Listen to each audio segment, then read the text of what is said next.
warahmatullahi wabarakatuh. Perkenalkan, nama saya Elsa Sipa Aulia. Saya dari kelas 10 TKP Yayasan Taruna Bangsa Sawi Seberang.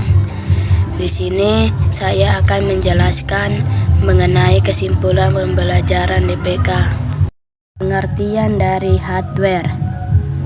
Perangkat keras hardware adalah setiap elemen komputer yang bersifat fisik seperti monitor, keyboard, microchip, hard drive, dan berbagai komponen lainnya. Hardware dapat dikategorikan menjadi komponen internal dan eksternal. Fungsi hardware. Hardware mengacu pada fisik peralatan dan perangkat komputer yang berwujud. Fungsi utama dari perangkat keras komputer adalah memberikan dukungan untuk fungsi utama komputer seperti input, pemrosesan, output, penyimpan sekunder, dan komunikasi. Apabila Anda menggunakan laptop, maka Anda memiliki hardware berupa fisik laptop itu sendiri dan software berupa sistem operasi serta aplikasi-aplikasi yang ada di dalamnya.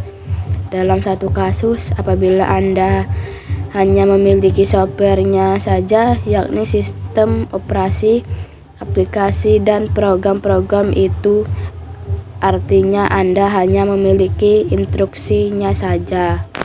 Pengertian software. Software adalah sekumpulan instruksi data atau program yang digunakan untuk mengoperasikan komputer dan menjalankan tugas tertentu. Ketika pertama kali dikeluarkan, software hanya ditulis untuk komputer-komputer tertentu saja. Pada tahun 1980, software mulai dijual berbentuk floppy disk. Kemudian mengalami perkembangan menjadi bentuk CD dan DVD. Hampir semua software bisa dibeli dan diunduh melalui internet. Perangkat lunak ini bekerja dengan memberikan arahan dan data yang dibutuhkan oleh komputer, sehingga software bisa melakukan tugasnya dan memenuhi kebutuhan pengguna. Contoh software. Software aplikasi. Perangkat lunak aplikasi menjalankan fungsi khusus untuk pengguna dan untuk beberapa aplikasi lain. Contoh software aplikasi seperti Office, Sleuth, software grafik, database, dan program manajemen database, browser web, Microsoft Office, Word, alat pengembang software, program editor, dan berbagai platform komunikasi. Manajemen perkantoran dan layanan bisnis di dunia kerja. Manajemen perkantoran dan layanan bisnis dalam dunia kerja melibatkan serangkaian proses untuk memastikan operasional kantor berjalan efisien dan efektif, serta memberikan pelayanan terbaik kepada pelanggan dan karyawan. Proses ini mencakup perencanaan, pengorganisasian, pelaksanaan, dan pengendalian kegiatan kantor, termasuk pengelola dokumen, komunikasi, dan sumber daya manusia. Dan antisipasi bahaya dan kecelakaan kerja. Merencanakan prosedur perlindungan K3 setelah mengenali dan mengidentifikasi jenis bahaya dan resiko kecelakaan kerja. Upaya selanjutnya yang dilakukan sebagai perlindungan antisipasi kecelakaan kerja adalah mencatatnya dalam bentuk laporan. Laporan ini akan dievaluasi dan analisis untuk dijadikan pedoman dalam melakukan perencanaan mekanisme dan tindakan perlindungan terhadap pekerjaan dari setiap potensi bahaya dan kemungkinan kecelakaan kerja yang dapat terjadi. Profil pekerjaan, profesi atau job profile, dan peluang usaha di bidang manajemen perkantoran dan layanan bisnis. Profil pekerjaan atau job profile di bidang manajemen perkantoran dan layanan bisnis mencakup berbagai posisi seperti resepsionis, sekretaris staf administrasi, dan arsiparis. Peluang usaha yang menjanjikan di bidang ini termasuk layanan bisnis online, jasa servis, ruang kerja, dan pengelola acara atau event organizer. Berikut keterampilan yang dibutuhkan profil pekerjaan di bidang manajemen perkantoran.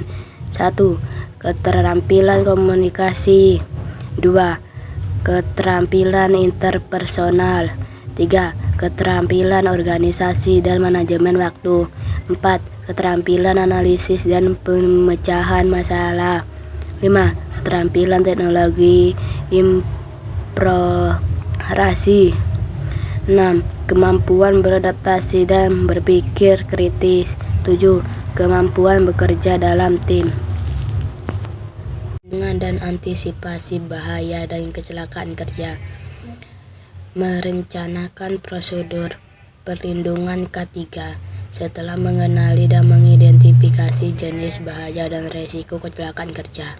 Upaya selanjutnya yang dilakukan sebagai perlindungan antisipasi kecelakaan kerja adalah mencatatnya dalam bentuk laporan. Laporan ini akan dievaluasi dan analisis untuk dijadikan pedoman dalam melakukan perencanaan mekanisme dan tindakan perlindungan terhadap pekerjaan dari setiap potensi bahaya dan kemungkinan kecelakaan kerja yang dapat terjadi. Manajemen perkantoran dan layanan bisnis di dunia kerja. Manajemen perkantoran dan layanan bisnis dalam dunia kerja melibatkan serangkaian proses untuk memastikan operasional kantor berjalan efisien dan efektif, serta memberikan pelayanan terbaik kepada pelanggan dan karyawan. Proses ini mencakup perencanaan, pengorganisasian, pelaksanaan, dan pengendalian kegiatan kantor, termasuk pengelola dokumen, komunikasi, dan sumber daya manusia. Otomatisasi perkantoran. Otomatisasi kantor sering disebut juga office automation. Otomatisasi kantor adalah penerapan sistem elektronik pada pekerjaan kantor dan bertujuan untuk dapat mewujudkan pelaksanaan prosedur kerja secara sempurna yang berjalan secara otomatis. Atmaja 2018 mendefinisikan otomatisasi kantor merupakan perencanaan yang mengaplikasikan teknologi tinggi melalui perbaikan proses pelaksanaan pekerjaan demi meningkatkan produktivitas pekerjaan.